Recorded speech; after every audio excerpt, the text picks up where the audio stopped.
So one of the big domestic tasks ahead of you is to pick a new chairman for the Fed. Yeah, You've said that you have one favorite, but you're I also do. doing interviews. Still so do. Hasn't changed. Yeah, I'll announce them at the right time. There's plenty of time. Are you? Is But there in the any meantime, chance? we're doing numbers that nobody's ever seen. We have $18 trillion coming in. We had a 4.3% GDP. They thought it was going to be 2%. And that's despite the Democrat shutdown. Had the shutdown not occurred, we would have had an extra 1.25. Think of that. We are doing, and also despite the fact that we have a fool at the Federal Reserve. I mean, Biden reappointed him. It's too bad. You would have thought he wouldn't have done that. But he's an absolute fool who's building a new Federal Reserve, or he's doing a renovation of a building. Maybe he's up to $4.1 billion to do a renovation of a few very small buildings.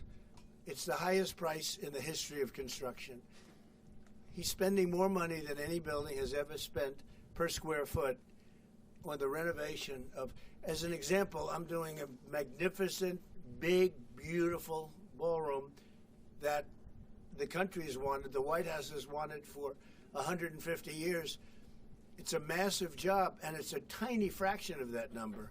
And we're under budget and ahead of schedule. Now, it's bigger than I told you.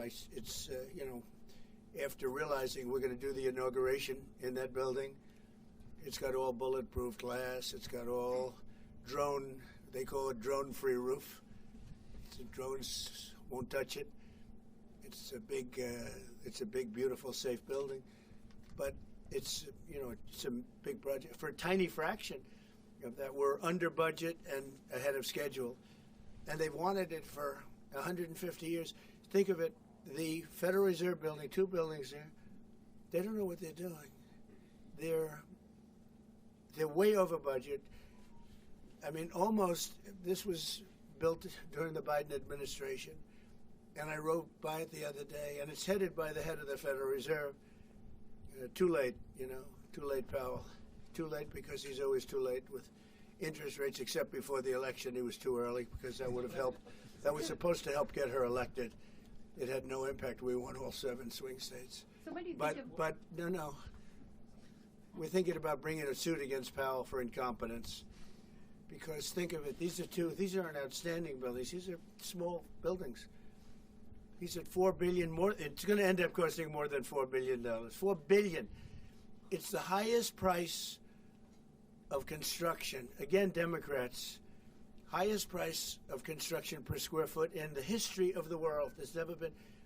Gorgeous monuments are built for a much smaller price. So we're thinking about bringing a gross incompetence, what's called gross incompetence lawsuit. It's gross incompetence against Powell.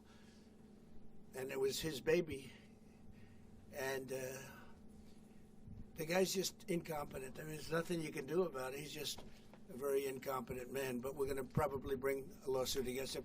Thank you all very much. I appreciate it. Bibi, congratulations. Mr. President, when do you expect an announcement then on Powell's replacement?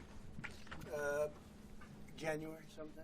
And will you ask Jay Powell to resign from Well, the he should board resign. entirely? Be a favor to the nation.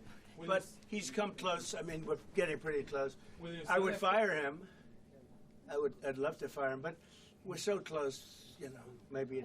But maybe I still might. Hey, just a minute before you move on. I want to say thank you for watching and for supporting us. It's you, all of our viewers, our readers, and our listeners who make everything that we do possible. So thank you from everyone here at PBS News. Support journalism you trust. Support PBS News. Donate now, or even better, start a monthly contribution today.